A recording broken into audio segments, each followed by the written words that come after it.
जय गुरुदेव, जय भीम, जय वाल्मीकि। कौम की सोच आज़ाद टीवी लैके थोड़े रूबरू हो रहा है। हरेक वीरवार की तरह आओ सतगुरु दास महाराज का ऊट आसरा लैके प्रोग्राम की शुरुआत करते हाँ। पिछले हफ्ते गैर हाज़री रहने करके मैं आप तो माफ़ी चाहता हाँ। साडा मकसद किसी दी भावना नूं ठेस पहुँचाना नहीं, साडा मकसद किसी दी भावना नूं ठेस पहुँचाना नहीं। साडा मकसद है समाज में हो रही गतिविधियां नूं आप तक पहुँचाना। तो अज साडे स्टूडियो के जो मेहमान आए हैं उन्होंने मैं उन्होंने नाल तुहाडी गलबात बाद च करावांगा। पहला तुहानूं एक क्लिप है जो 10-12 मिनट का है वो दिखावांगे। उस तो बाद असी तुहाडे रूबरू होवांगे सारे जो पैनल ते बैठे हैं, ताकि वो क्लिप देखने तो बाद तुहानूं पता लग सके कि वो हस्ती कौन है, जो तुहानूं क्लिप राही वही पता लग सकता है। जय गुरुदेव, धन गुरुदेव।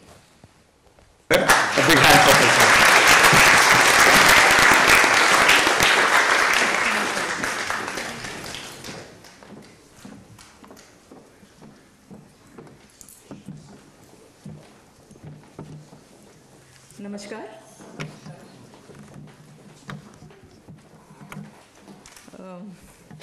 Madam high commissioner UK Paul साहब और यहाँ बैठे हुए सारे मेहमान, सभी को तो मैं नहीं जानती हूँ, लेकिन हमारे गौतम चक्रवर्ती है, रमेश जी है और चौहान साहब है और बहुत सारे गेस्ट आए हुए हैं। हमारे इंडिया से गौरी जी है और प्रदीप जगदाप जी है।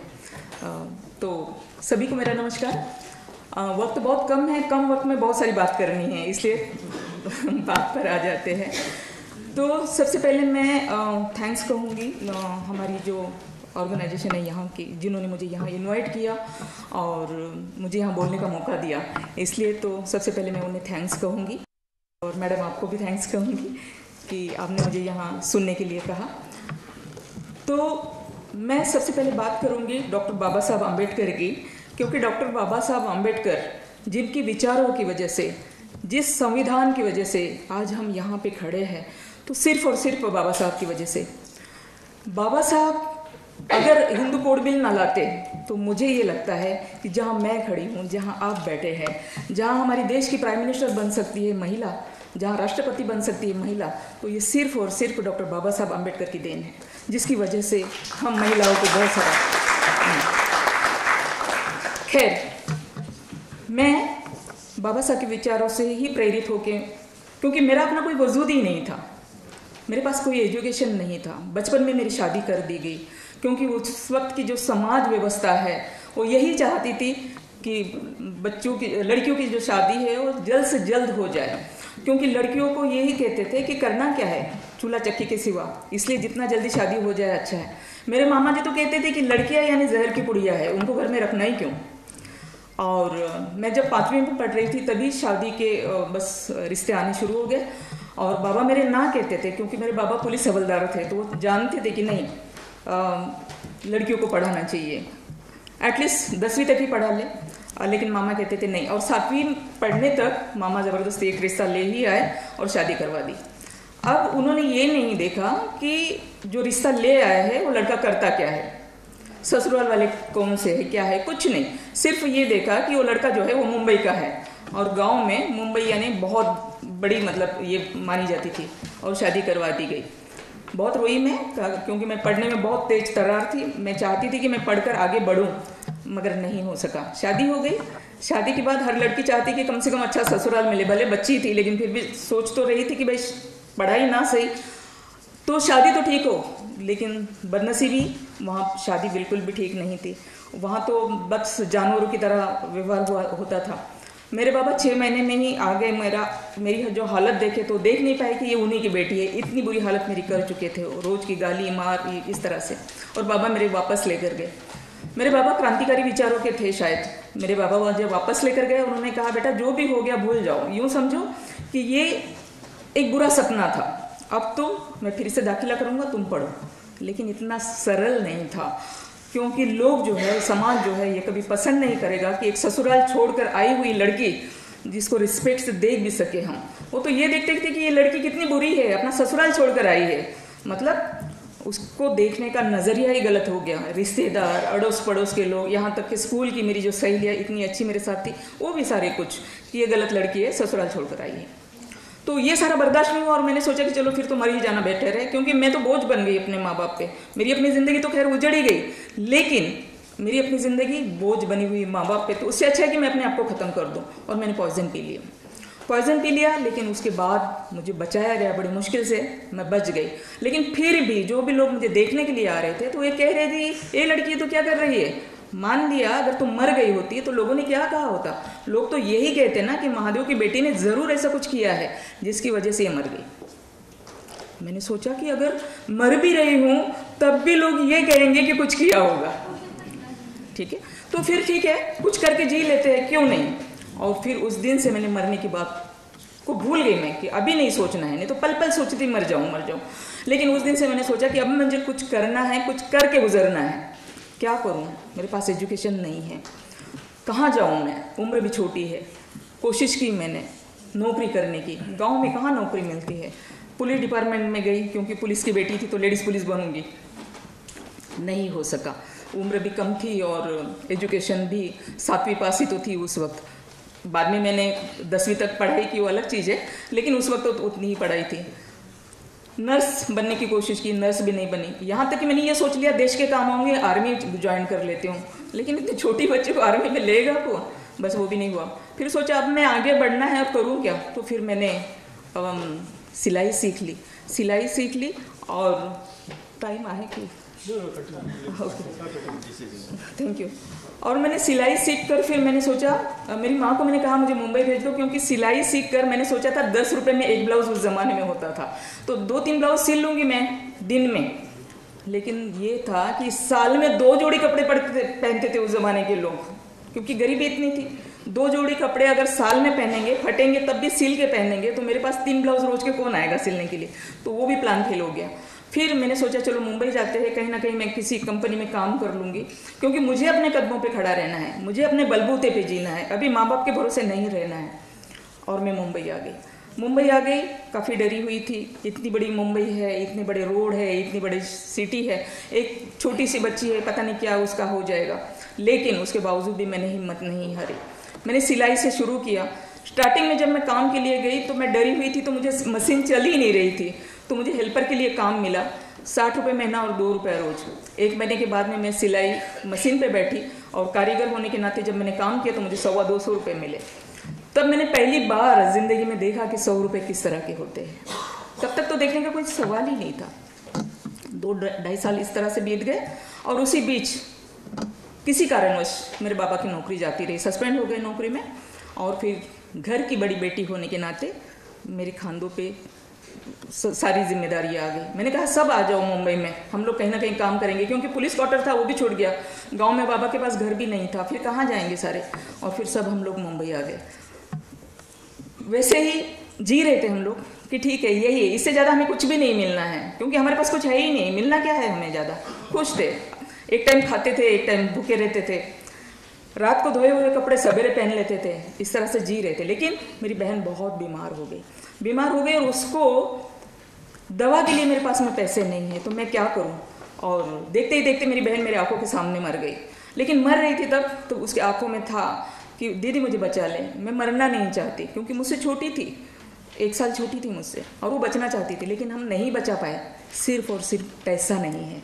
और तब मुझे लगा कि पैसा कितना ज़रूरी है इंसान के लिए। अगर इंसान के पास पैसा ना हो तो हमारे अपने भी हमें किस तरह से छोड़ के चले जाते हैं, तो हमें ये पैसा कमाना बहुत ज़रूरी है। और फिर मैंने अपनी कोशिशें शुरू की। मैंने गवर्नमेंट का लोन लिया 50,000 रुपये का, 50,000 का लोन लिया, मैंने अपना बिजनेस स्टार्ट किया। अपने बिजनेस स्टार्ट करने के साथ साथ मैंने एक यूथ मतलब सुशिक्षित बेरोजगार युवक संगठन भी बनाई, कि मुझे जिस तरह से लोन मिला, जिस तरह से मैं बिजनेस कर रही हूँ, इस तरह से यूथ भी मेरा करे, क्योंकि सरकार हर किसी को नौकरी नहीं दे सकता। तो इसके लिए ये लोगों को भी मैंने लोन देना शुरू कर दिया। तो ये जो मेरा अच्छा काम लोगों तक जा रहा था, तो लोग ये कह रहे थे कि नहीं ये लेडी जो है ये बड़ा अच्छा काम करती है, तो कोई भी प्रॉब्लम आता मेरे पास आ जाते।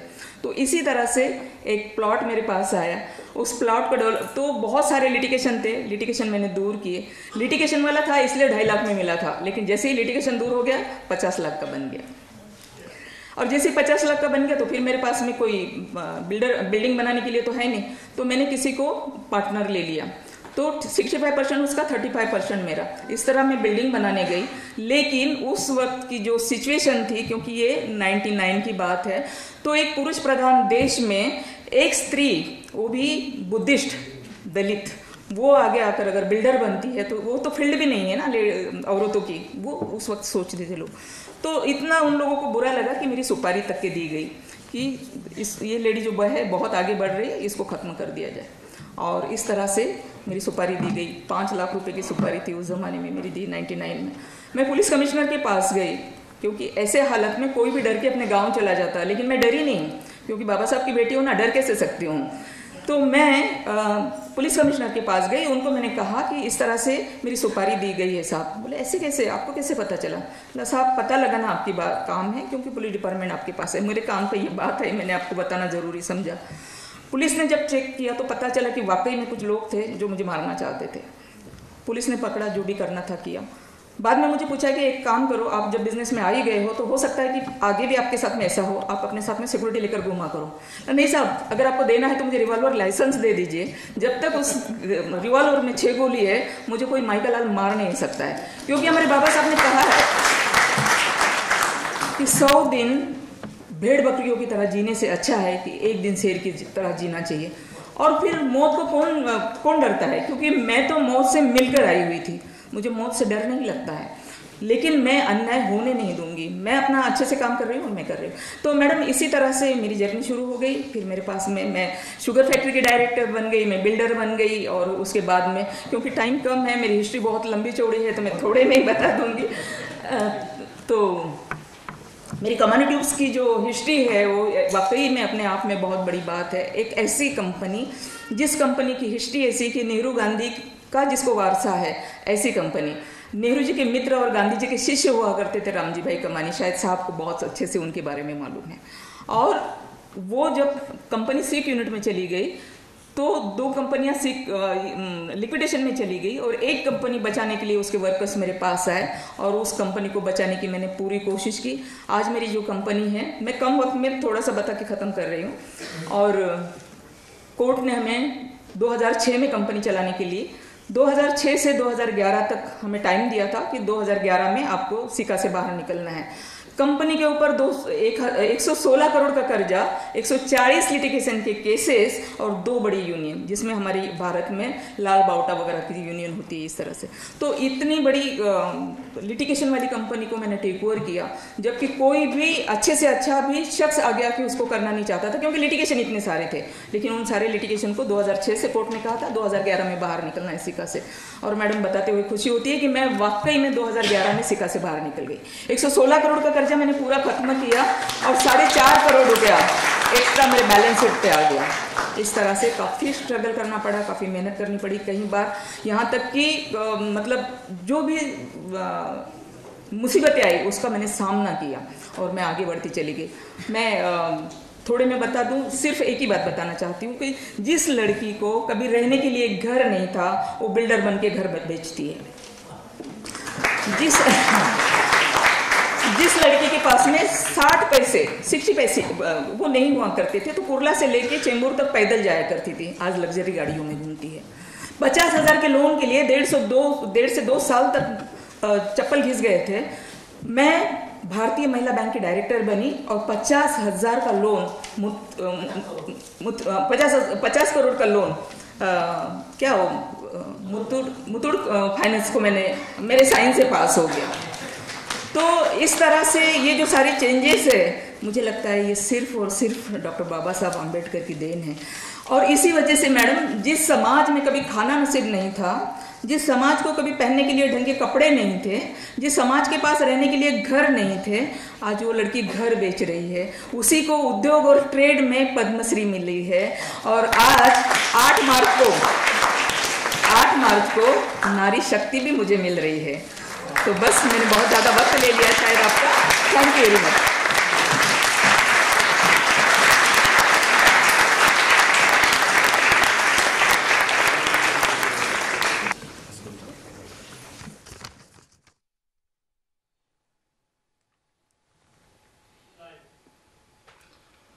ਤੁਸੀਂ ਹੁਣ ਜਿਹੜਾ ਕਲਿੱਪ ਦੇਖਿਆ ਆ ਉਹ ਮਹਾਨ ਹਸਤੀ ਤੁਹਾਡੇ ਰੂਬਰੂ ਹੋ ਰਹੀ ਹੈ ਤੇ ਪਦਮ ਸ਼੍ਰੀ ਕਲਪਨਾ ਸਰੋਤ ਜੀ ਮੁੰਬਈ ਤੋਂ। ਕਲਪਨਾ ਸਰੋਤ ਜੀ ਵੈਲਕਮ ਹੈ ਆਜ਼ਾਦ ਟੀਵੀ ਦੇ ਉੱਤੇ। ਜੈ ਗੁਰਦੇਵ, ਜੈ ਭੀਮ, ਜੈ ਵਾਲਮੀਕੀ। जय भीम, जय गुरुदेव, जय वाल्मीकि। ਤੇ ਉਹਨਾਂ ਦੇ ਨਾਲ ਸਾਡੇ ਰਵਿੰਦਰ ਚੌਹਾਨ ਜੀ ਮੇਰੇ ਵੱਡੇ ਵੀਰ, ਜੈ ਗੁਰਦੇਵ ਜੀ, ਤੇ ਸਾਡੇ ਨਾਲ ਮਨਨ ਗੋਰੇ ਜੀ, ਜੈ ਗੁਰਦੇਵ, ਜੈ ਭੀਮ ਜੀ। ਤੇ ਜੋ ਤੁਸੀਂ ਅੱਜ ਦਾ ਪ੍ਰੋਗਰਾਮ ਦੇਖਿਆ ਆ ਉਸ ਦੇ ਬਾਰੇ ਮੈਂ ਜੋ ਜ਼ਿਆਦਾ ਡਿਟੇਲ 'ਚ ਨਹੀਂ ਜਾਣਾ ਚਾਹੁੰਦਾ ਕਿ ਕਿਉਂਕਿ ਉਹ ਸਾਡੇ ਕੋਲ ਬੈਠੇ ਹਨ। ਇੱਕ ਉਸ ਕੌਮ ਦੇ ਵਿੱਚੋਂ ਜਿਸ ਕੌਮ ਨੂੰ ਪੜ੍ਹਨ ਲਿਖਣ ਦਾ ਹੱਕ ਨਹੀਂ ਸੀ, ਉਹਨਾਂ ਨੇ ਜੋ ਆਪਣੀ ਸਟੋਰੀ ਦੱਸੀ। ਤੇ ਮੈਂ ਰਵਿੰਦਰ ਚੌਹਾਨ ਜੀ ਵੱਲ ਜਾਵਾਂਗਾ ਕਿ ਫਿਊ ਸੈਕਿੰਡ ਦੇ ਲਈ ਉਹ ਆਪਣੇ ਜੋ ਵੀ ਵਿਚਾਰ ਹਰ ਐਕਸੀਲੈਂਸੀ ਜੋ ਕੱਲ੍ਹ ਮਿਸ ਰੁਚੀ ਗਮਸਾਨ ਜੀ ਦੇ ਆਫਿਸ ਦੇ ਵਿੱਚ ਹੋਇਆ ਜੋ ਪ੍ਰੋਗਰਾਮ, ਅਸੀਂ ਉੱਥੇ ਸੀਗੇ, ਆਜ਼ਾਦ TV ਵੱਲੋਂ ਕਵਰਿੰਗ ਕੀਤੀ ਗਈ ਆ ਤੇ ਰਵਿੰਦਰ ਚੌਹਾਨ ਜੀ ਦੱਸਣਗੇ। ਹਾਂਜੀ, ਸਭ ਤੋਂ ਪਹਿਲਾਂ ਆਜ਼ਾਦ TV ਕੌਮ ਦੀ ਸੋਚ ਵਿੱਚ ਸਾਰੇ ਭੈਣਾਂ ਭਰਾਵਾਂ ਨੂੰ ਜੈ ਗੁਰਦੇਵ, ਧੰਨ ਗੁਰਦੇਵ। ਕੱਲ੍ਹ ਜੋ ਸਾਡੇ ਇੱਥੇ ਭਾਰਤ ਦੇ ਹਾਈ ਕਮਿਸ਼ਨਰ ਰੁਚੀ ਘਨਸ਼ਾਮ ਜੀ, ਉਹਨਾਂ ਨੇ ਜੋ ਇੱਕ ਬਹੁਤ ਵਧੀਆ ਫੰਕਸ਼ਨ ਕੀਤਾ ਔਰ ਮੈਨੂੰ ਬੜੀ ਖੁਸ਼ੀ ਹੈ। ਜਿਨ੍ਹਾਂ ਦੀ ਅਸੀਂ ਗੱਲ ਕਰ ਰਹੇ ਹਾਂ, ਕਲਪਨਾ ਸਰੋਜ ਜੀ, ਜੋ ਕਿ ਉਹ ਭਾਰਤ ਰਤਨ ਉਹਨਾਂ ਨੂੰ ਮਿਲਿਆ, ਮੈਂ ਉਹਨਾਂ ਦੇ ਨਾਲ ਬੈਠਾ, ਪਦਮ ਸ਼੍ਰੀ ਜੀ। ਉਹਦੇ ਨਾਲ ਤੁਸੀਂ ਦੇਖਿਆ ਵੀ ਕਿਸ ਤਰੀਕੇ ਦੇ ਨਾਲ ਅੱਜ ਬਾਬਾ ਸਾਹਿਬ ਜੀ ਨੇ ਜੋ ਸਾਡੇ ਲਈ ਕੀਤਾ ਕਰਕੇ ਗਏ, ਅਸੀਂ ਉਹਨਾਂ ਦੀਆਂ ਪੜ੍ਹ ਲਿਖ ਕਰਕੇ ਉਹਨਾਂ ਨੂੰ ਅਸੀਂ ਭੁਲਾ ਚੁੱਕੇ ਹਾਂ।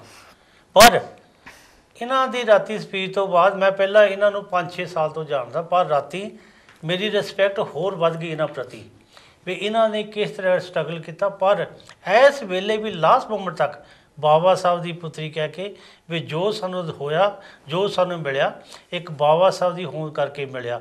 ਆਓ ਭੈਣਾਂ ਤੇ ਭਰਾਵੋ, ਜੋ ਬਾਬਾ ਸਾਹਿਬ ਨੇ ਸਾਨੂੰ ਇੱਕ ਮੋਟੋ ਦਿੱਤਾ, ਬਾਬਾ ਸਾਹਿਬ ਨੇ ਕਿਹਾ ਸੀ ਜਿਹੜਾ ਮੇਰਾ ਇੱਕ ਮਿਸ਼ਨ ਹੈ ਉਹਨੂੰ ਤੁਸੀਂ ਅੱਗੇ ਜੇ ਨਹੀਂ ਲਿਆ ਸਕਦੇ ਉਹਨੂੰ ਪਿੱਛੇ ਵੀ ਨਾ ਹੋਣ ਦਿਓ। ਇਸ ਕਰਕੇ ਸ਼ਾਬਾਸ਼ ਹੈ ਇਹਨਾਂ ਦਾ, ਇਹ ਇੱਕ ਲੈ ਕੇ ਆਪਣੇ ਮਿਸ਼ਨ ਨੂੰ ਅੱਗੇ ਲੈ ਕੇ ਜਾ ਰਹੇ ਹਨ।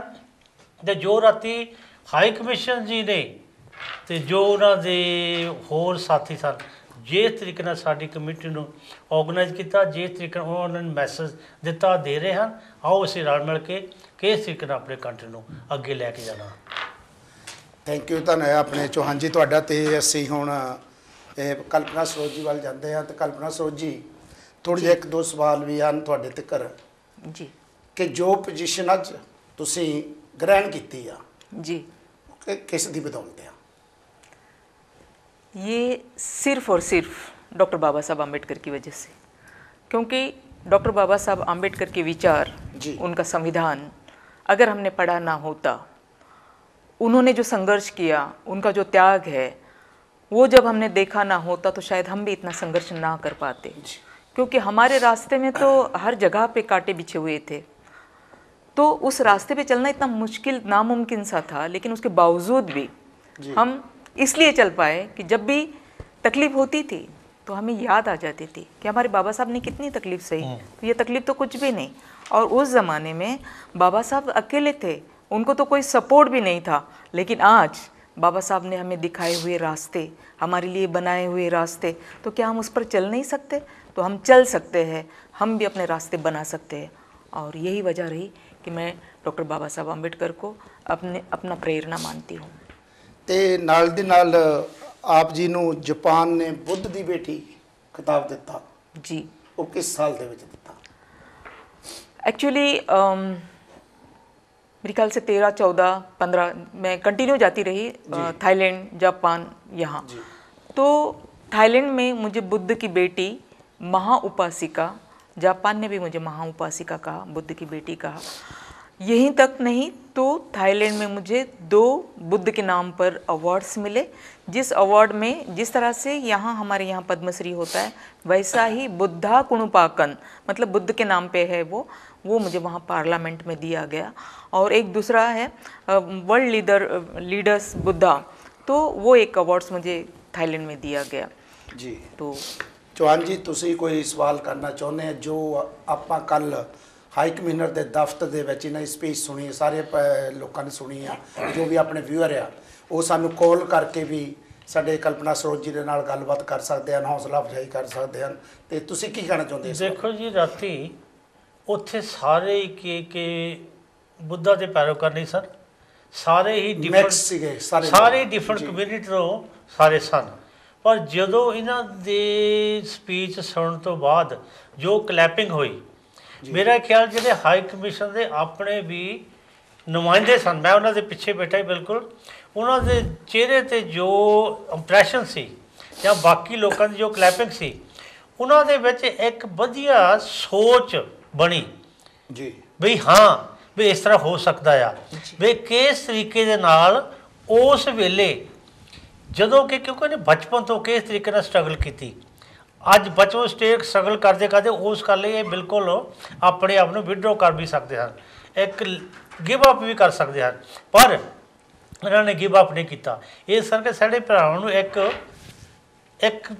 ਇੱਕ ਮੈਸੇਜ ਹੈ ਆਓ ਅੱਜ ਵੀ ਸਾਡੀਆਂ ਜਿਹੜੀਆਂ ਬੱਚਿਆਂ ਦੇ ਅਤਿਆਚਾਰ ਹੋ ਰਹੇ ਹਨ ਕਿੰਨੇ 70 ਸਾਲ ਹੋ ਗਏ ਹਨ ਅੱਜ ਵੀ ਜਿਹੜੀ ਸਿਆਸਤਦਾਨ ਸਾਡੀ ਅੱਜ ਜਿਹੜਾ ਪੋਲੀਟੀਕਲ ਢਾਂਚਾ ਹੈ ਅੱਜ ਵੀ ਹੋ ਰਿਹਾ ਪਰ ਅਸੀਂ ਬਾਬਾ ਸਾਹਿਬ ਨੂੰ ਜਿਹੜੇ ਮੰਨਣ ਵਾਲੇ ਜਿਹੜੇ ਬਾਬਾ ਸਾਹਿਬ ਨੇ ਸਾਨੂੰ ਸਾਰਿਆਂ ਨੂੰ ਸੋਚ ਦਿੱਤੀ ਸੀ ਉਹਨੂੰ ਅਸੀਂ ਭੁੱਲ ਕੇ ਆਪਣੇ ਹਿਸਾਬ ਦੇ ਨਾਲ ਕਰਨਾ ਸ਼ੁਰੂ ਕੀਤਾ ਅੱਜ ਜੇ ਸਾਡੇ ਵੀ ਭੈਣ ਭਰਾ ਜਿਹੜੇ ਪੜ੍ਹੇ ਲਿਖੇ ਜੇ ਕਹਿੰਦੇ ਅਸੀਂ ਬਾਬਾ ਸਾਹਿਬ ਦੇ ਪੈਰੋਕਾਰ ਹਾਂ ਸਿਰਫ ਨਾਅਰੇ ਲਾਉਣ ਦਾ ਮਤਲਬ ਨਹੀਂ ਬਾਬਾ ਸਾਹਿਬ ਦੀ ਸੋਚ 'ਤੇ ਪਹਿਰਾ ਜਾ ਕੇ ਠੋਕ ਕੇ ਉਹ ਪਹਿਰਾ ਦੇਣ ਵਾਲੀ ਗੱਲ ਨਹੀਂ ਜਿੱਦਾਂ ਇਸ ਮੇਰੀ ਭੈਣ ਨੇ ਪਹਿਰਾ ਦਿੱਤਾ ਪਹਿਰਾ ਦੇ ਰੋਸ ਕਰਕੇ ਦਿਨ ਅੱਜ ਇਹ ਦੁਨੀਆ ਦੇ ਵਿੱਚ ਇੱਕ ਇਸ ਨੰਬਰ 'ਤੇ ਖੜੀ ਹੈ ਅਸੀਂ ਵੀ ਹੋ ਸਕਦੇ ਹਾਂ ਥੈਂਕ ਯੂ ਆਪਣੇ ਚੌਹਾਨ ਜੀ ਤੇ ਕਿਉਂਕਿ ਮੈਂ ਪਹਿਲੇ ਜਦ ਪ੍ਰੋਗਰਾਮ ਸ਼ੁਰੂਆਤ ਕਰਨ ਤੋਂ ਪਹਿਲਾਂ ਮੇਰਾ ਫਰਜ਼ ਬਣਦਾ ਸੀ ਕਿ ਜਿਨ੍ਹਾਂ ਨੇ 1 ਮਹੀਨੇ ਲਈ ਸਾਡਾ ਇਹ ਪ੍ਰੋਗਰਾਮ ਇਹ ਪਿਆਰ ਦਿੱਤਾ ਹੈ ਸਾਨੂੰ ਉਹਨਾਂ ਨੇ ਬਹੁਤ ਹੀ ਬਲਵੀਰ ਕਲੇਰ ਜੀ ਸਾਊਥ ਹਾਲ ਵਾਲੇ ਅਤੇ ਉਹਨਾਂ ਪਰਿਵਾਰ ਵੱਲੋਂ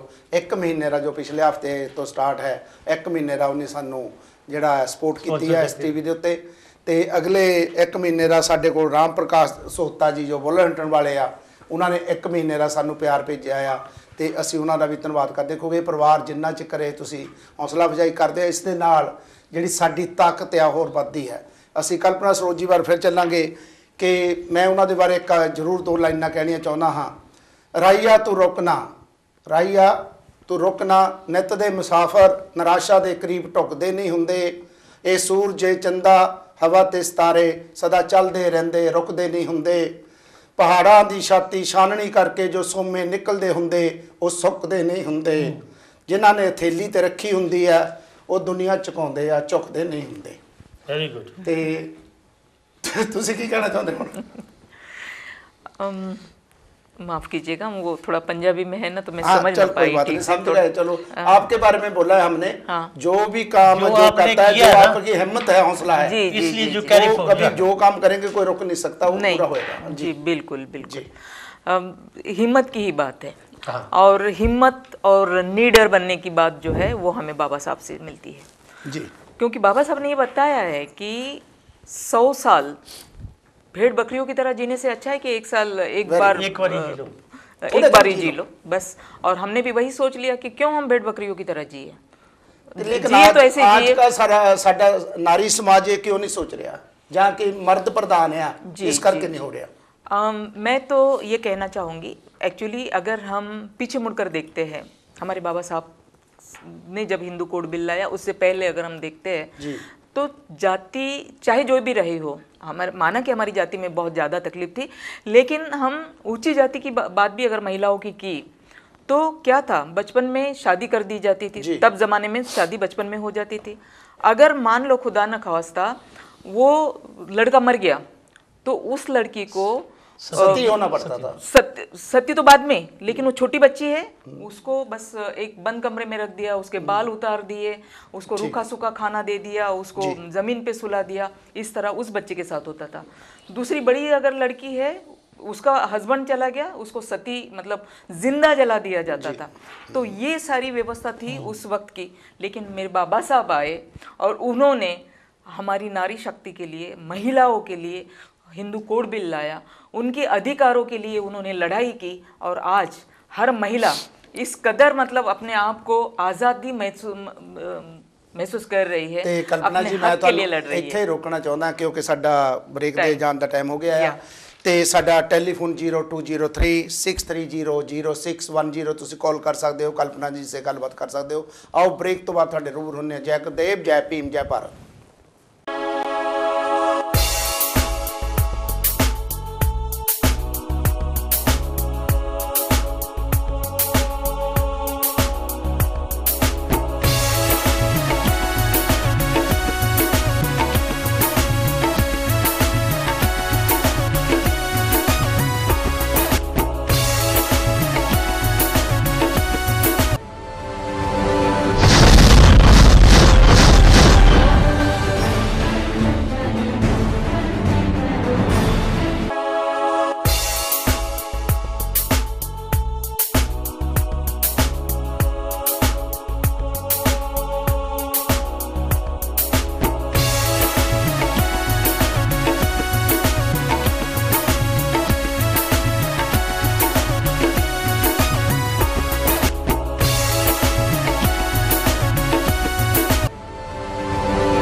ਜੈ ਗੁਰਦੇਵ ਜੈ ਭੀਮ। ਬ੍ਰੇਕ ਤੋਂ ਬਾਅਦ ਤੁਹਾਡੇ ਰੂਬਰੂ ਹੋ ਰਹੇ ਹਾਂ ਤੇ ਤੁਸੀਂ ਲਾਈਵ ਕਾਲ ਕਰ ਸਕਦੇ ਹੋ 0203 630 0610 ਤੇ ਤੁਹਾਡੇ ਕਾਲਾਂ ਦੀ ਵੇਟ ਕਰਾਂਗੇ ਕਿਉਂਕਿ ਤੁਹਾਡੇ ਕੋਲ ਉਹ ਮਹਾਨ ਸ਼ਖਸੀਅਤ ਤੁਹਾਡੇ ਵਿਚਕਾਰ ਹੈ ਜਿਸ ਨੇ ਆਪਣਾ ਸਭ ਕੁਝ ਦਾਅ 'ਤੇ ਲਾ ਕੇ ਔਰ ਬਾਬਾ ਸਾਹਿਬ ਦੇ ਮਿਸ਼ਨ ਨੂੰ ਅਪਣਾਇਆ ਤੇ ਸਾਡੇ ਕੋਲ ਕਾਲ ਆਈ ਆ। ਹੈਲੋ ਜੈਗਦੇਵ ਜੀ। ਹੈਲੋ ਹੈਲੋ ਜੈ ਗੁਰਦੇਵ ਧੰਨ ਗੁਰਦੇਵ। ਧੰਨ ਗੁਰਦੇਵ ਵੀਰ ਜੀ। ਕੌਣ ਤੇ ਕਿੱਥੋਂ ਬੋਲ ਰਹੇ ਜੀ? ਮੈਂ ਦਲਬੀਰ ਸਿੰਘ ਬੋਲ ਰਿਹਾ ਭਾਜੀ 100 ਸਾਲ ਤੋਂ। ਹਾਂਜੀ ਦਲਬੀਰ ਦਲਵੀਰ। ਪ੍ਰੋਗਰਾਮ ਚੱਲ ਰਿਹਾ ਤੁਹਾਡਾ। ਹਾਂਜੀ ਔਰ ਤੁਹਾਡੇ ਨਾਲ ਜਿਹੜੇ ਆਪਣੇ ਭੈਣ ਜੀ ਆਏ ਹੋਏ ਨੇ ਇੰਡੀਆ ਤੋਂ ਉਹਨਾਂ ਦੀ ਬਹੁਤ ਸੋਹਣੀ ਸੋਚ ਹੈ, ਬਹੁਤ ਸੋਹਣੀ ਸੋਚ ਅੱਗੇ ਲੈ ਜਾ ਰਹੀ ਹੈ ਕੌਮ ਨੂੰ ਜੀ। ਥੈਂਕ ਹਾਂਜੀ ਧੰਨਵਾਦ ਜੀ ਬਾਈ। ਚੱਲਦਾ ਰਹੇ। ਹਾਂਜੀ ਧੰਨਵਾਦ ਬਹੁਤ ਬਹੁਤ ਤੁਹਾਡਾ ਬਾਈ ਜੀ, ਤੁਹਾਡੇ ਦਲਵੀਰ ਬਾਈ ਜੀ ਥੈਂਕ ਯੂ, ਧੰਨਵਾਦ ਤੁਹਾਡਾ। ਤੇ ਇਸੇ ਤਰ੍ਹਾਂ ਤੁਸੀਂ ਆਜ਼ਾਦ ਟੀਵੀ ਨਾਲ ਜੁੜੇ ਰਹੋ। ਤੇ ਇਹ ਸਨ ਦਲਵੀਰ ਬਾਈ ਜੀ ਸਾਡੇ ਸੌਥਾਲ ਤੋਂ ਜਿਨ੍ਹਾਂ ਨੇ ਆਪਣੇ ਕਲਪਨਾ ਜੀ ਨੂੰ ਵੈਲਕਮ ਕੀਤਾ ਆ। ਤੇ ਆਵਾਜ਼ ਨਾ ਆਉਣ। ਹੈਲੋ ਜੈਗਦੇਵ ਜੀ। ਗੁਰਦੇਵ ਭਾਜੀ। ਆਦਲ ਜੀ ਆਵਾਜ਼ ਨਹੀਂ ਬਾਹਰ ਆ ਰਹੀ ਪਲੀਜ਼। ਹੈਲੋ ਹੈਲੋ ਹਾਂਜੀ ਜੈਗਦੇਵ ਜੀ। ਹਾਂਜੀ ਭਾਜੀ ਜੈ ਗੁਰਦੇਵ। ਮੈਂ ਸਰਬਜੀਤ ਬੋਲਦੀ ਇਟਲੀ ਤੋਂ। ਹੈਲੋ ਆਦਲ ਜੀ। ਹੈਲੋ ਹੈਲੋ ਹੈਲੋ ਹਾਂਜੀ ਭਾਜੀ। ਆਦਲ ਜੀ ਆਵਾਜ਼ ਨਹੀਂ ਬਾਹਰ ਆ ਰਹੀ ਪਲੀਜ਼ 1 ਸੈਕਿੰਡ। ਹਾਂਜੀ ਤੁਸੀਂ ਗੱਲ ਕਰੋ, ਕੋਈ ਨਹੀਂ ਮੈਂ ਸੁਣ ਰਿਹਾ। ਹਾਂਜੀ ਹਾਂਜੀ ਭਾਜੀ ਮੈਂ ਹਾਂਜੀ ਸਾਡੇ ਭੈਣ ਜੀ ਜਿਹੜੇ ਕਲਪਨਾ ਸਰੋਜ ਆ ਉਹਨਾਂ ਨੂੰ ਵੀ ਅਸੀਂ ਵੈਲਕਮ ਕਹਿੰਦੇ ਆ। ਜੈ ਗੁਰਦੇਵ ਤੇ ਨਾਲ ਚਹਾਨ ਜੀ ਉਹਨਾਂ ਨੂੰ ਵੀ, ਸਾਰੇ ਗੈਸਟ ਜਿੰਨੇ ਆਏ ਆ ਜੀ। ਤੇ ਭੈਣ ਜੀ ਹੁਣੀ ਜਦੋਂ ਵੀ ਆਉਂਦੇ ਆ ਤੇ ਬਹੁਤ ਹੀ ਵਧੀਆ ਗੱਲਾਂ ਸਾਨੂੰ ਦੱਸਦੇ ਆ ਕਿ ਇਹ ਬਾਬਾ ਸਾਹਿਬ ਜੀ ਉਹਨਾਂ ਤੋਂ ਪ੍ਰਭਾਵਿਤ ਆ। ਦੇਖੋ ਇਹ ਕਿੱਥੋਂ ਕਿੱਥੇ ਤੱਕ ਪਹੁੰਚੇ ਆ। ਜੀ ਔਰ ਮੈਂ ਅੱਜ ਤੇ ਭਾਜੀ ਤੁਹਾਨੂੰ ਇਹ ਕਹਿਣਾ ਚਾਹੁੰਦੀ ਆ ਕਲਪਨਾ ਸਰੋਜ ਜੀ ਉਹਨਾਂ ਨੂੰ ਵੀ ਜਦੋਂ ਅਗਲੀ ਨੈਕਸਟ ਟਾਈਮ ਇਹ ਯੂਰਪ ਟੂਰ ਤੇ ਜਾਂ ਯੂਕੇ ਆਉਗੇ ਜ਼ਰੂਰ ਇਹਨਾਂ ਨੂੰ ਇਟਲੀ ਲੈ ਕੇ ਆਇਓ ਤਾਂ ਕਿ ਅਸੀਂ ਇੱਥੇ ਵੀ ਇਹਨਾਂ ਦਾ ਕੋਈ ਪ੍ਰੋਗਰਾਮ ਕਰ ਸਕੀਏ। ਆਪਣੀਆਂ ਜਿੰਨੀਆਂ ਵੀ ਸਾਡੀਆਂ ਬੱਚੀਆਂ ਆ ਜਾਂ ਸਾਡੀਆਂ ਭੈਣਾਂ ਆ ਅਸੀਂ ਉਹਨਾਂ ਦੇ ਰੂਬਰੂ ਕਰੀਏ ਔਰ ਇਹ ਦੱਸਣ ਉਹਨਾਂ ਨੂੰ ਕਿ ਸੰਘਰਸ਼ ਕਰਨ ਵਾਸਤੇ ਬਾਬਾ ਜੀ ਤੋਂ ਅਸੀਂ ਕਿੰਨੇ ਪ੍ਰੇਰਿਤ ਆ। ਹਨਾ ਬਹੁਤ ਹੀ ਚੰਗਾ ਲੱਗਦਾ ਸਾਨੂੰ, ਬੜਾ ਹੀ ਇਹਨਾਂ ਤੇ ਮਾਣ ਆ। ਜੈ ਗੁਰਦੇਵ। ਧੰਨ ਗੁਰਦੇਵ ਜੀ ਤੇ ਸਨ ਸਾਡੇ ਇਟਲੀ ਤੋਂ। ਤੇ ਉਹਨਾਂ ਨੇ ਕਿਹਾ ਕਲਪਨਾ ਜੀ ਜਦੋਂ ਵੀ ਤੁਸੀਂ ਆਮੋ ਇੰਗਲੈਂਡ ਦੀ ਧਰਤੀ ਤੇ ਇਟਲੀ ਵਾਲੇ ਵੀ ਚਾਹੁੰਦੇ ਆ ਤੁਸੀਂ ਉੱਥੇ ਜਾ ਕੇ ਉਹਨਾਂ ਦਾ ਪ੍ਰੋਗਰਾਮ ਕੋਈ ਅਟੈਂਡ ਕਰੋ। ਤੇ ਇਹ ਉਹਨਾਂ ਦਾ ਵੀ ਅਸੀਂ ਧੰਨਵਾਦ ਕਰਦੇ ਹਾਂ। ਤੇ ਜਿਸ ਤਰ੍ਹਾਂ ਕਿ ਸਾਡੀ ਜਿਹੜੀ ਟੈਲੀਫੋਨ ਦੀ ਕਾਲ ਹੈ 0203 630 0610 ਤੁਸੀਂ ਲਾਈਵ ਕਾਲ ਕਰਕੇ ਕੱਲ।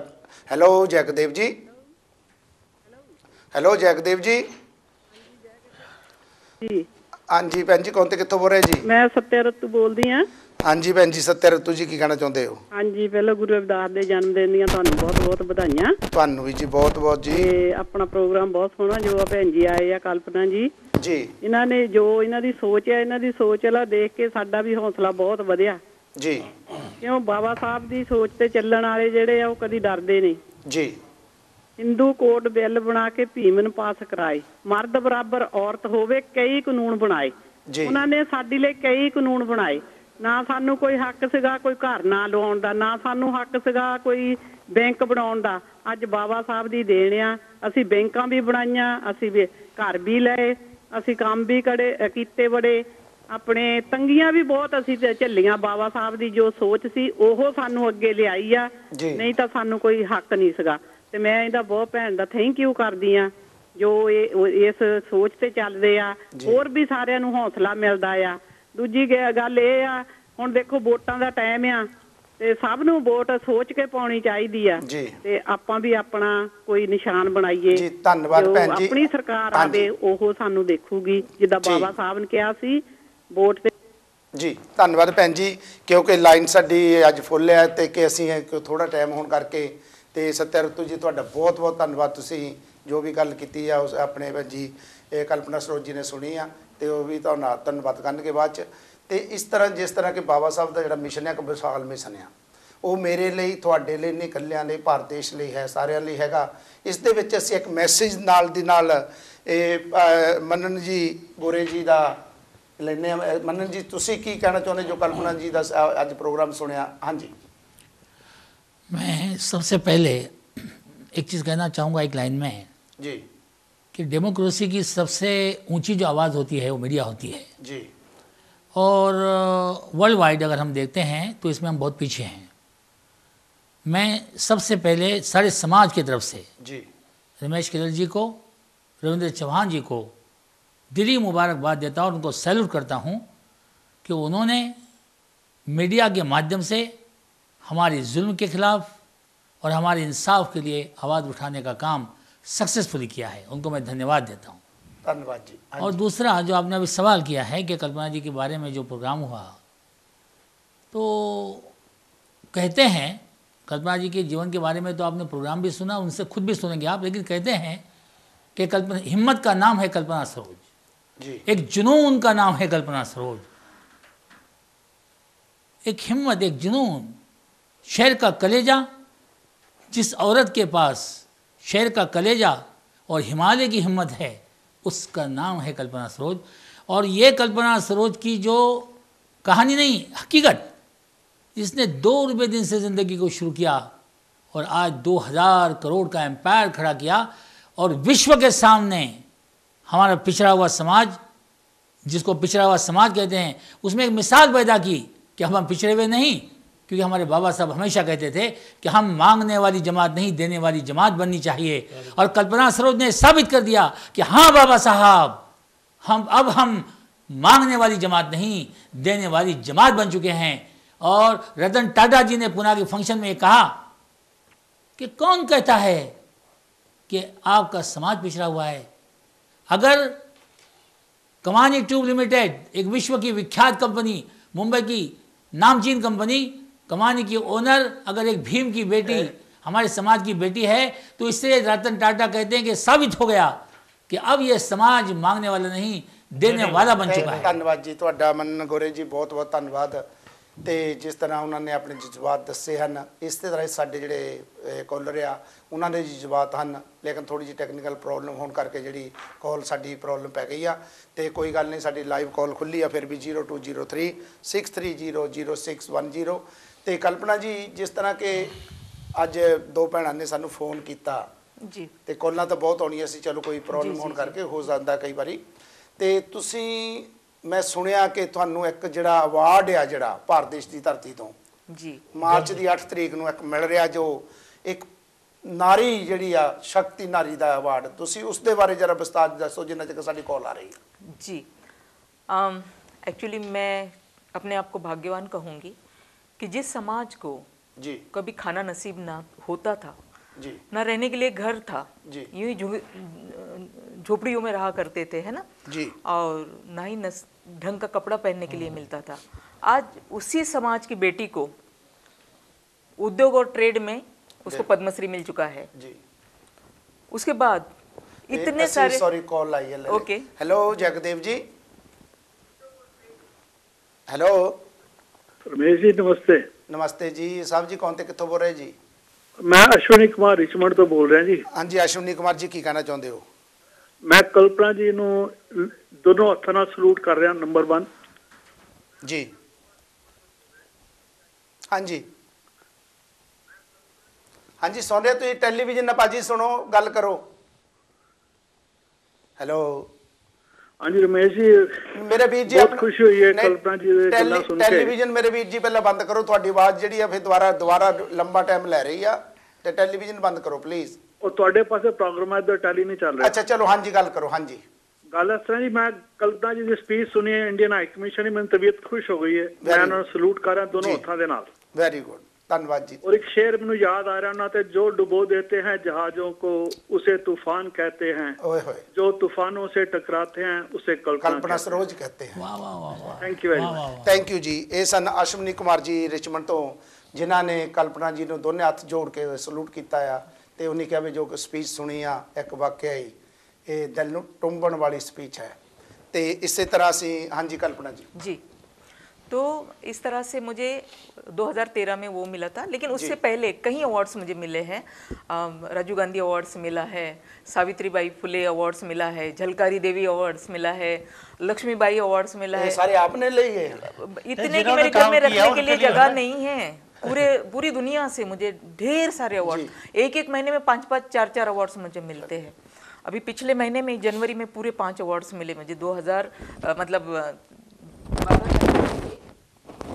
जी कोई नहीं गल करो कोई नहीं 12 तारीख से लेकर अच्छा जाते साडे ਤੇ ਜਿਸ ਤਰ੍ਹਾਂ ਕਿ ਕਲਪਨਾ ਸਰੋਤ ਜੀ ਦੱਸ ਰਹੇ ਹਨ ਜਦ ਤੱਕ ਤੇ ਕਿ ਜਿਹੜਾ ਸਾਡੇ ਸਮਾਜ ਦੇ ਵਿੱਚ ਇੱਕ ਔਰਤ ਨੂੰ ਜਿਹੜਾ ਨਾਰੀ ਨੂੰ ਆ ਇਸ ਤਰ੍ਹਾਂ ਗਿਣਿਆ ਜਾਂਦਾ ਸੀ ਕਿ ਨਾਰੀ ਜਿਹੜੀ ਇੱਕ ਪੈਰ ਦੀ ਜੁੱਤੀ ਹੈ ਤੇ ਉਸ ਦੇ ਨਾਲ ਜਿਹੜਾ ਸਾਡਾ ਜਿਹੜਾ ਸਮਾਜ ਸੀ ਉਹ ਅੱਗੇ ਵੱਧ ਨਹੀਂ ਸਕਦਾ। ਜਿਸ ਤਰ੍ਹਾਂ ਪਹਿਲਾਂ ਮੰਨਨ ਜੀ ਨੇ ਕਿਹਾ ਕਿ ਬਾਬਾ ਸਾਹਿਬ ਨੇ ਕਿਹਾ ਤੇ ਸਾਹਿਬ ਕਾਂਸ਼ੀ ਰਾਮ ਜੀ ਨੇ ਕਿਹਾ ਕਿ ਅਸੀਂ ਜਿਹੜਾ ਸਮਾਜ ਹੈ ਇਹ ਰਿਜ਼ਰਵੇਸ਼ਨ ਲੈਣ ਵਾਲਾ ਨਹੀਂ ਦੇਣ ਵਾਲਾ ਬਣਨਾ ਆ। ਇਸ ਦੇ ਉੱਤੇ ਵੀ ਅਗਲੇ ਹਫਤੇ ਤੋਂ ਜੋ ਬਾਬਾ ਸਾਹਿਬ ਕਾਂਸ਼ੀ ਰਾਮ ਜੀ ਦਾ ਜਨਮ ਦਿਨ ਆ ਰਿਹਾ ਮਾਰਚ ਦੇ ਵਿੱਚ, ਅਸੀਂ ਅਗਲੇ ਹਫਤੇ ਤੋਂ ਸਾਹਿਬ ਕਾਂਸ਼ੀ ਰਾਮ ਜੀ ਦੇ ਬਾਰੇ ਹੀ ਗੱਲਬਾਤ ਕਰਾਂਗੇ। ਜਿਸ ਵੀ ਮੇਰੇ ਭੈਣ ਭਰਾ ਨੇ ਵੀਰ ਨੇ ਤੇ ਕਾਂਸ਼ੀ ਟੀਵੀ ਦੇ ਆਜ਼ਾਦ ਟੀਵੀ ਦੇ ਸਟੂਡੀਓ ਦੇ ਵਿੱਚ ਆਉਣਾ ਹੋਵੇ, ਆ ਕੇ ਸਾਹਿਬ ਜੀ ਦੇ ਬਾਰੇ ਗੱਲਬਾਤ ਕਰਨੀ ਹੋਵੇ, ਆਪਣੇ ਵਿਚਾਰ ਦੇਣੇ ਹੋਣ, ਕਿਉਂਕਿ ਜਿਹੜਾ ਮਾਰਚ ਦਾ ਮਹੀਨਾ ਆ ਅਸੀਂ ਸਾਹਿਬ ਜੀ ਦੇ ਪ੍ਰੋਗਰਾਮ ਤੇ ਹੀ ਕਰਨਾ ਹੈ। ਤੇ ਚਾਹੇ ਉਹ BSP ਦੀ ਗੱਲ ਹੋਵੇ, ਚਾਹੇ ਮਾਇਆਵਤੀ ਦੀ ਭੈਣ ਜੀ ਦੀ ਗੱਲ ਹੋਵੇ, ਚਾਹੇ ਸਾਹਿਬ ਜੀ ਦੀ ਹੋਵੇ, ਚਾਹੇ ਬਾਬਾ ਸਾਹਿਬ ਦੀ, ਕਿਉਂਕਿ ਅਪ੍ਰੈਲ ਦੇ ਵਿੱਚ ਅਸੀਂ ਬਾਬਾ ਸਾਹਿਬ ਦਾ ਜਿਹੜਾ ਪ੍ਰੋਗਰਾਮ ਹੈ ਸ਼ੁਰੂ ਕਰਨੇ ਆ। ਮਈ ਦੇ ਵਿੱਚ ਜਿਹੜੇ ਸੰਤ ਰਾਮ ਮਨਨ ਮਹਾਰਾਜ ਦੀ ਸ਼ਹੀਦੀ ਸਮਾਗਮ ਹੈ ਅਸੀਂ ਉਸ ਦੇ ਬਾਰੇ ਗੱਲਬਾਤਾਂ ਚਾਲੂ ਕਰਨੀਆਂ ਹਨ। ਤੇ ਇਹ ਜਿਹੜਾ ਪ੍ਰੋਗਰਾਮ ਹੈ ਸਾਡਾ ਜੈ ਭੀਮ ਚੈਨਲ ਤੇ ਹਰ ਰੋਜ਼ 5 ਤੋਂ 6 ਵਜੇ ਪੰਜਾਬ ਦੇ ਵਿੱਚ ਇੰਡੀਆ ਦੇ ਵਿੱਚ ਹਰ ਰੋਜ਼ ਸ਼ਾਮ ਨੂੰ ਚੱਲਦਾ ਹੈ। ਤੇ ਜਿਹੜੇ ਵੀ ਕਲਾਕਾਰਾਂ ਨੇ ਗੀਤ ਭੇਜਣੇ ਹੁਣ ਆਪਣੇ ਭੇਜ ਸਕਦੇ ਆ ਨਾ। ਮੈਂ ਜਾਨਣਾ ਫਿਰ ਕਲਪਨਾ ਸਰੋਤ ਜੀ ਵੱਲ। ਹਾਂਜੀ ਕੀ ਕਹਿਣਾ ਚਾਹੁੰਦਾ? ਹਾਂਜੀ तो 8 मार्च को जी महिला दिन है, महिला दिवस के दिन नारी शक्ति जी। ये बहुत बड़ा अवार्ड्स है जी। और वो अवार्ड्स मुझे राष्ट्रपति दे रहे हैं, राष्ट्रपति भवन में दे भवन रहे में हैं। जाओ, very यस, good। तो अपने आप में ये बहुत बड़ा अवार्ड्स है। जैसे कि नारी शक्ति वाकई में अपने आप में एक नारी शक्ति है और गवर्नमेंट ने मुझे चुना है कि वाकई मैं नारी शक्ति हूँ, इसीलिए मुझे नारी शक्ति का अवार्ड दे रहे हैं। तो यकीनन ये अपने आप में बहुत खुशी है। मैं आपको बताऊं कि मेरे काम की वजह से लोगों ने मुझे इतना प्यार दिया कि मेरा घर वाकई में अवार्ड से भर चुका है। हर नाम का एक अवार्ड्स में मुझे मिलता है, हर एक महीने में 4, कभी 5, कभी 3, हर महीने में मुझे। चौहान जी ਤੁਸੀਂ ਇਸ ਗੱਲ ਬਾਰੇ ਕੀ ਇਸ ਨੂੰ ਵੱਡੀ ਗੱਲ ਕਰਨੀ ਜਾਂ ਛੋਟੀ ਕਰਨਾ ਤੁਸੀਂ ਕਹਿਣਾ ਚਾਹੁੰਦੇ ਹੋ? ਮੈਨੂੰ ਤਾਂ ਇਸ ਤਰ੍ਹਾਂ ਲੱਗਦਾ ਇਹਨਾਂ ਨੇ ਨਾਰੀ ਸ਼ਕਤੀ ਦਾ ਦੱਸਿਆ ਵੀ ਮੇਰੇ ਲੱਗਦਾ ਮੈਂ ਪਰੇ ਹੋ ਰਿਹਾ ਥੋੜਾ ਜਿਹਾ ਉੱਠ ਕੇ, ਕਿਉਂਕਿ ਇਹਦੇ ਵਿੱਚ ਸਾਨੂੰ ਪ੍ਰਾਊਡ ਹੈ, ਸਾਨੂੰ ਪ੍ਰਾਊਡ ਹੈ, ਉਹ ਸਿੱਖਣਾ ਚਾਹੀਦਾ। ਔਰ ਮੈਨੂੰ ਬੜੀ ਖੁਸ਼ਕਿਸਮਤੀ ਹੈ ਕਿ ਮੈਂ ਇਹਨਾਂ ਦੇ ਨਾਲ ਬੈਠਾ, ਇਹਨਾਂ ਨਾਲ ਗੱਲਬਾਤ ਕਰਿਆ। ਪਿਛਲੇ 5 ਸਾਲ ਤੋਂ ਇਹਨਾਂ ਦੇ ਨਾਲ ਐਸੋਸੀਏਟ ਹੋਇਆ ਤੇ ਅੱਜ ਰਾਤੀ ਸੁਣ ਕੇ ਇੱਕ ਹੋਰ ਵੀ ਮੈਨੂੰ ਇੱਕ ਜਾਗਰਤੀ ਆਈ ਦਿਲ ਦਿਮਾਗ ਵਿੱਚ। ਅਸੀਂ ਇਹਨਾਂ ਤੋਂ ਬਹੁਤ ਕੁਝ ਸਿੱਖ ਸਕਦੇ ਹਾਂ, ਕਿਉਂਕਿ ਇੱਕ ਇਹਨਾਂ ਨੇ ਇੱਕ ਮੋਟੋ, ਇੱਕ ਇਹਨਾਂ ਨੇ ਇੱਕ ਦਿਲ ਦੇ ਵਿੱਚ ਇੱਕ ਅੱਗ ਕਹਿ ਸਕਦੇ, ਇੱਕ ਉਹਨਾਂ ਨੇ ਇੱਕ ਆਪਣਾ ਜਜ਼ਬਾ ਲੈ ਕੇ ਚੱਲੇ। ਇਸ ਕਰਕੇ ਜਜ਼ਬਾ ਲੈ ਕੇ ਚੱਲਣ ਕਰਕੇ ਇਹਨਾਂ ਨੂੰ ਇੱਕ ਸ਼ਾਬਾਸ਼ ਹੈ, ਸਲੂਟ ਆ। ਔਰ ਅਸੀਂ ਸਾਰਿਆਂ ਨੂੰ ਐਸਾ ਚਾਹੁੰਦਾ ਵੀ ਅਸੀਂ ਗਾਏ ਬਗਾਏ ਸਾਰਿਆਂ ਨੂੰ ਅਸੀਂ ਇਨਕਰੇਜ ਕਰਨ ਲਈ ਇਹਨਾਂ ਦੇ ਬਾਰੇ ਸਾਡੇ ਕੋਲ ਬਹੁਤ ਸਾਰਾ ਕਲਿੱਪ ਪਏ ਹਨ, ਬਹੁਤ ਸਾਰੀ ਡਾਕੂਮੈਂਟਰੀ ਹੁਣ ਵੀ ਬਣਾਵਾਂਗੇ। ਗਾਏ ਬਗਾਏ ਅਸੀਂ ਸਾਰੇ ਭੈਣਾਂ ਭਰਾਵਾਂ ਦੇ ਨਾਲ ਸ਼ੇਅਰ ਕਰਨ ਲਈ ਅਸੀਂ ਕਰਾਂਗੇ। ਇਸ ਕਰਕੇ ਜਿਹੜਾ ਕਿ ਅੱਜ ਇਹਨਾਂ ਦੇ ਵੱਲੋਂ ਇੱਕ ਇੰਨਾ ਵਧੀਆ ਮੈਸੇਜ ਮਿਲਿਆ। ਹੈਲੋ ਜੈਗਦੇਵ ਜੀ, ਹੈਲੋ ਜੈਗਦੇਵ ਜੀ। हाँ जी, जय गुरुदेव, जय भीम जी। जय भीम जी। भैन जी कौन ते कित्थों बोल रहे जी? हाँ जी, मैं रजनीश कुमारी जी इटली तो बोल रही हूँ जी। रजनीश कुमारी इटली तो। हाँ जी की कहना चाहते हो? हाँ जी वीर जी, पहला तो मैं मैडम कल्पना ਨੂੰ ਬਹੁਤ ਵਧਾਈ ਦਿੰਦੀ ਹਾਂ ਜੀ, ਜਿਨ੍ਹਾਂ ਨੇ ਇੰਨੇ ਅਵਾਰਡ ਜਿੱਤੇ ਆ ਤੇ ਬਹੁਤ ਹੀ ਮੈਂ ਇਨਸਪਾਇਰ ਹੋਈ ਹਾਂ ਉਹਨਾਂ ਤੋਂ। ਉਹਨਾਂ ਦੀ ਸਪੀਚ ਵੀ ਸੁਣੀ ਹੈ ਤੇ ਉਹਨਾਂ ਦੀ ਸਪੀਚ ਸੁਣਦੇ ਅਸੀਂ ਕਲੈਬ ਵੀ ਕੀਤੀ ਪੂਰੀ ਫੈਮਿਲੀ ਨੇ ਜੀ। ਬਹੁਤ ਹੀ ਖੁਸ਼ੀ ਹੋਈ ਹੈ ਮੈਡਮ ਦੇ ਨਾਲ ਮਿਲ ਕੇ ਅੱਜ। ਤੇ ਅਸੀਂ ਚਾਹੁੰਦੇ ਹਾਂ ਕਿ ਤੁਸੀਂ ਅੱਗੇ ਤੋਂ ਵੀ ਨਾ ਇਸੇ ਤਰ੍ਹਾਂ ਜਿਹੜੀਆਂ ਲੇਡੀਜ਼ ਅੱਗੇ ਆਈਆਂ ਆ ਬਾਬਾ ਸਾਹਿਬ ਦੀ ਬਦੌਲਤ, ਉਹਨਾਂ ਸਭ ਨੂੰ ਤੁਸੀਂ ਇਸ ਪ੍ਰੋਗਰਾਮ 'ਚ ਲਿਆਇਆ ਕਰੋ ਤੇ ਉਹਨਾਂ ਤੋਂ ਹੋਰ ਵੀ ਲੇਡੀਜ਼ ਜਿਹੜੀਆਂ ਇਨਕਰੇਜ ਹੋਣ। ਤੇ ਮੈਂ ਬਾਕੀਆਂ ਦੀ ਸਾਰੀ ਲੇਡੀਜ਼ ਨੂੰ ਕਹਿੰਦੀ ਹਾਂ ਕਿ ਬਾਬਾ ਸਾਹਿਬ ਦੀ ਬਦੌਲਤ ਅਸੀਂ ਅੱਜ ਪੜ੍ਹ ਲਿਖ ਕੇ ਅਸੀਂ ਯੂਰਪ 'ਚ, ਅਮਰੀਕਾ 'ਚ, ਕੈਨੇਡਾ 'ਚ ਜਿੱਥੇ ਵੀ ਅਸੀਂ ਆ ਚੁੱਕੀਆਂ ਆ। ਸਾਨੂੰ ਬਾਬਾ ਸਾਹਿਬ ਨੂੰ ਕਦੇ ਵੀ ਭੁੱਲਣਾ ਨਹੀਂ ਚਾਹੀਦਾ। ਪਰ ਅਫਸੋਸ ਹੈ ਕਿ ਸਾਡੀਆਂ ਲੇਡੀਜ਼ ਜ਼ਿਆਦਾਤਰ ਬਹੁਤ ਘੱਟ ਅੱਗੇ ਆ ਰਹੀਆਂ ਆ। ਬਹੁਤ ਜ਼ਿਆਦਾਤਰ ਜਿਹੜੀਆਂ ਸਾਡੀਆਂ ਲੇਡੀਜ਼ ਆ ਅੰਧ ਵਿਸ਼ਵਾਸ ਵਿੱਚ ਫਸੀਆਂ ਹੋਈਆਂ ਤੇ ਸਾਨੂੰ ਅੱਜ ਲੋੜ ਹੈ ਕਿ ਉਹਨਾਂ ਨੂੰ ਅੱਗੇ ਲਿਆਉਣ ਦੀ। ਤੇ ਉਹਨਾਂ ਨੂੰ ਅੱਗੇ ਲਿਆਉਣ ਦੇ ਵਿੱਚ ਸਾਡੇ ਜੈਂਟਸ ਨੂੰ ਅੱਗੇ ਆਉਣਾ ਚਾਹੀਦਾ ਹੈ। ਜਿਸ ਤਰ੍ਹਾਂ ਹਰ ਇੱਕ ਔਰਤ ਦੀ ਤਰੱਕੀ ਦੇ ਪਿੱਛੇ ਜਿੱਦਾਂ ਕਹਿ ਦਿੰਦੇ ਆ ਕਿ ਇੱਕ ਮਰਦ ਦੀ ਤਰੱਕੀ ਦੇ ਪਿੱਛੇ ਇੱਕ ਔਰਤ ਦਾ ਹੱਥ ਹੁੰਦਾ, ਤੇ ਮੈਂ ਕਹਿੰਦੀ ਹਾਂ ਕਿ ਇੱਕ ਲੇਡੀ ਦੇ ਪਿੱਛੇ, ਇੱਕ ਲੇਡੀ ਦੀ ਤਰੱਕੀ ਦੇ ਪਿੱਛੇ ਵੀ ਇੱਕ ਮਰਦ ਦਾ ਹੱਥ ਹੁੰਦਾ ਆ। ਤੇ ਹਰ ਇੱਕ ਨੂੰ ਇਨਕਰੇਜ ਕਰਨਾ ਚਾਹੀਦਾ, ਚਾਹੇ ਉਹ ਆਪਣੀ ਵਾਈਫ ਹੋਵੇ, ਚਾਹੇ ਸਿਸਟਰ ਹੋਵੇ ਤੇ ਚਾਹੇ ਮਾਂ ਹੋਵੇ। ਕੋਈ ਵੀ ਟੈਲੈਂਟ ਹੈ ਤਾਂ ਉਸ ਨੂੰ ਇਨਕਰੇਜ ਕਰਨਾ ਚਾਹੀਦਾ। ਧੰਨਵਾਦ ਜੀ। ਇੰਨੇ ਕਹਿੰਦੇ ਹੋਏ ਸਾਰਿਆਂ ਨੂੰ ਜੈ ਗੁਰਦੇਵ, ਜੈ ਭੀਮ ਜੀ। ਜੈ ਗੁਰਦੇਵ, ਜੈ ਭੀਮ। ਧੰਨਵਾਦ ਜੀ ਤੁਹਾਡਾ ਰਜਨੀਸ਼ ਕੁਮਾਰੀ ਜੀ ਇਟਲੀ ਤੋਂ ਜਿਨ੍ਹਾਂ ਨੇ ਫੋਨ ਕੀਤਾ ਆ। ਉਹਨਾਂ ਨੇ ਕਲਪਨਾ ਜੀ ਦੇ ਬਾਰੇ ਦੱਸਿਆ ਕਿ ਜੋ ਵੀ ਇਹਨਾਂ ਦੀ ਦੇਣ ਹੈ ਇਸ ਤਰ੍ਹਾਂ ਹੀ ਸਾਡੇ ਜਿਹੜਾ ਸਮਾਜ ਹੈ ਇਸ ਨੂੰ ਜਿਹੜੀ ਨਾਰੀ ਸ਼ਕਤੀ ਆ ਉਸ ਨੂੰ ਵੀ ਸਾਨੂੰ ਗਾਂਹ ਲਿਆਉਣਾ ਚਾਹੀਦਾ ਆ। ਤੇ ਜਿਹੜਾ ਚੌਹਾਨ ਜੀ ਤੁਸੀਂ ਕੀ ਕਹਿਣਾ ਚਾਹੁੰਦੇ? ਇੱਕ ਵਾਰ ਮੈਂ ਥੋੜੀ ਜਿਹੀ ਗੱਲ ਹੋਰ ਐਡ ਕਰਨਾ ਚਾਹੁੰਦਾ ਵੀ ਲਾਸਟ ਨਾਈਟ ਜੋ ਪ੍ਰੋਗਰਾਮ ਦੇਖਿਆ ਇਹਨਾਂ ਦੀ ਸਪੀਚ ਤੋਂ ਬਾਅਦ ਸਾਡੇ ਉੱਥੇ ਬਹੁਤ ਸਾਰੇ ਯੰਗਸਟਰ ਬੱਚੇ ਸਨ ਜੀ, ਉਹਨਾਂ ਬੱਚੇ ਲੇਡੀਜ਼ ਯੰਗਸਟਰ ਬੱਚੇ ਲੇਡੀਜ਼ ਵੀ ਸਨ, ਸਾਡੇ ਵਰਗੇ ਬਜ਼ੁਰਗ ਵੀ ਸਨ, ਪਰ ਉਹਨਾਂ ਬੱਚਿਆਂ ਦੇ ਵਿੱਚ ਜੋ ਜਾਗਰਤੀ ਪੈਦਾ ਹੋਈ ਬਾਅਦ ਦੇ ਵਿੱਚ ਉਹਨਾਂ ਨੇ ਮੈਨੂੰ ਪੁੱਛਿਆ ਪਰਸਨਲੀ, ਮੇਰੀ ਆਪਣੀ ਲੜਕੀ ਵੀ ਉਧਰ ਤੇ ਬੜੀ ਉਹਨੂੰ ਖੁਸ਼ੀ ਹੋਈ ਆ ਵਾਰ-ਵਾਰ ਫੋਨ ਕਰ। ਅਸੀਂ ਮੈਸੇਜ ਹਾਈ ਕਮਿਸ਼ਨਰ ਉਹਨਾਂ ਦਾ ਸੁਣ ਲਈਏ ਪਹਿਲਾਂ? ਹਾਂ ਜ਼ਰੂਰ। ਹਾਂਜੀ ਆਪਣੇ ਆਦਲ ਭਾਈ ਜੀ ਹਰਮਨਜਿਸਟ ਹਾਂਜੀ ਇੱਥੇ ਖਾ ਕੇ ਸਾਨੂੰ ਬਹੁਤ ਖੁਸ਼ੀ ਹੋਈ। We are from the Azad TV 726 Sky. We are first we congratulate you arranging such a wonderful program, and I can say that before we are missing that one. We welcome you and we want all the community and get together, and we here to behalf of the TV and as a completely personal we want to congratulate you. Or here we are here to help you, and we are the ambassador of the country, and we have to promote our country, and it's very good you bringing all the community together, and thank you very much. Thank you so much. I'm really happy that so many young people and so many members of the diaspora and the community are here today, and many of them shared their wonderful stories with us. I can see that there is a very bright future for the Indian diaspora. It is already bright, but an even brighter future awaits them, because our people are hardworking, they are sincere, they are committed, and they have a vision to make a better life for themselves and for their families, their communities and their country. So I wish everybody all the very best, and I hope to see many more young entrepreneurs coming forward and joining us in this journey. Thank you so much. UK ਦੇ ਇਸ ਵੇਲੇ India ਦੇ high commissioner ਹਨ ਹਰ ਐਕਸੀਲੈਂਸੀ Mrs ਰੁਚੀ ਘਨਸ਼ਾਮ ਜੀ, ਉਹਨਾਂ ਨੇ ਕਿੰਨੇ ਪਿਆਰ ਦੇ ਨਾਲ ਕਲਪਨਾ ਜੀ ਨੂੰ ਭਾਰਤ ਦੇਸ਼ ਦੀ ਧਰਤੀ ਤੋਂ ਐਜ ਏ ਚੀਫ ਗੈਸਟ ਬਣਾ ਕੇ ਜੋ ਪ੍ਰੋਗਰਾਮ ਕੱਲ੍ਹ ਦਾ ਸੀ ਉੱਥੇ ਸੱਦਿਆ ਸੀ। ਦੇਖੋ ਅੱਜ ਉਹ ਜਿਹੜਾ ਸੁਪਨਾ ਸੀ ਬਾਬਾ ਸਾਹਿਬ ਦਾ ਅੱਜ ਸੱਚਾ ਹੁੰਦਾ ਤੁਹਾਡੇ ਸਾਹਮਣੇ ਨਜ਼ਰ ਆ ਰਿਹਾ ਕਿ ਅਸੀਂ ਸਮਾਜ ਜਿਹੜਾ ਆ ਅਸੀਂ ਵੰਡਣ ਵਾਲੇ ਬਣਨਾ ਨਾ ਕਿ ਲੈਣ ਵਾਲੇ ਬਣਨਾ। ਤੇ ਇਸ ਦੇ ਵਿੱਚ ਸਾਡੇ ਮੰਨਨ ਜੀ ਕੋਈ ऐड करना चाहते? हाँ जी मंनन जी।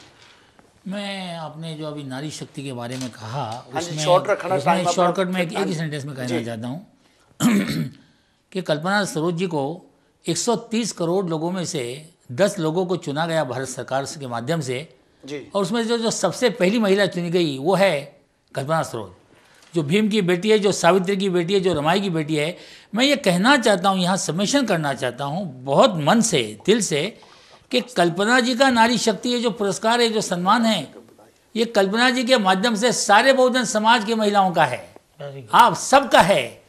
और आप सबको सिर्फ ये सम्मान नहीं, इस सम्मान के पीछे जो कल्पना सरोज जी की प्रेरणा है, इस सम्मान में जो उनका महान कर्तृत्व है, उसको सामने रखते हुए, उस आदर्श को पद्मश्री कल्पना सरोज के आदर्श को सामने रखते हुए इस समाज से और कल्पना सरोज को जन्म देना होगा, तभी जाके बाबा साहब की इच्छा की पूर्ति होगी। और इसीलिए टीवी के माध्यम से, आज़ाद टीवी के माध्यम से कल्पना जी आपसे आज रूबरू है कि आप उनको पढ़ो, उनसे समझो, उनसे बात करो और एक फिर से बेमिसाल मिसाल इस विश्व में कायम करो। ਧੰਨਵਾਦ ਜੀ ਗੋਰੇ ਜੀ।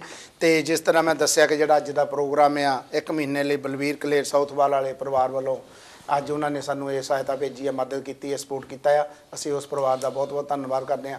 ਚੌਹਾਨ ਜੀ ਤੁਹਾਡੇ ਕੋਲ 1 ਮਿੰਟ ਹੈ, ਤੁਸੀਂ ਕੀ ਕਹਿਣਾ ਚਾਹੁੰਦੇ ਹੋ? ਦੇਖੋ ਜੀ ਅੱਜ ਅਸੀਂ ਜਿਸ ਤਰ੍ਹਾਂ ਤੁਸੀਂ ਕਿਹਾ ਵੀ ਬਹੁਤ ਸਾਡੇ ਭੈਣਾਂ ਭਰਾਵਾਂ ਨੇ ਸਪਾਂਸਰ ਕਰ ਰਹੇ ਹਨ ਜੀ, ਅਸੀਂ ਇੱਕ ਕੌਮ ਦੀ ਸੋਚ ਰਾਹੀਂ ਇੱਕ ਮੈਸੇਜ ਦੇਣਾ ਚਾਹੁੰਦੇ ਜਿਸ ਤਰ੍ਹਾਂ ਅੱਜ ਕਲਪਨਾ ਸਰੋਜ ਜੀ ਅਸੀਂ ਤੁਹਾਡੇ ਰੂਬਰੂ ਕੀਤਾ ਵੀ ਜਿਨ੍ਹਾਂ ਦੀ ਇਹਨਾਂ ਦੀ ਕਮਿਊਨਿਟੀ ਲਈ ਇੰਨੀ ਦੇਣ ਹੈ। ਇਸੇ ਤਰ੍ਹਾਂ ਸਾਡੀ ਕਮਿਊਨਿਟੀ ਦੇ ਵਿੱਚ ਨੋ ਮੈਟਰ ਕੋਈ ਵੀ ਪਾਰਟੀ ਹੈ, ਨੋ ਪਾਰਟੀ ਪੋਲੀਟਿਕਸ, ਕਿਸੇ ਵੀ ਪਾਰਟੀ ਦੇ ਵਿੱਚ ਕਿਸੇ ਭੈਣ ਭਰਾਵਾਂ ਨੇ ਕੋਈ ਸਮਾਜ ਲਈ ਕੰਮ ਕੀਤਾ ਹੈ, ਸਾਡੇ ਬੱਚਿਆਂ ਨੇ ਕੰਮ ਕੀਤਾ ਹੈ। ਅੱਜ ਕੱਲ੍ਹ ਕੌਂਸਲ ਦੇ ਵਿੱਚ ਸਾਡੇ ਬੱਚੇ ਅੱਗੇ ਹਨ।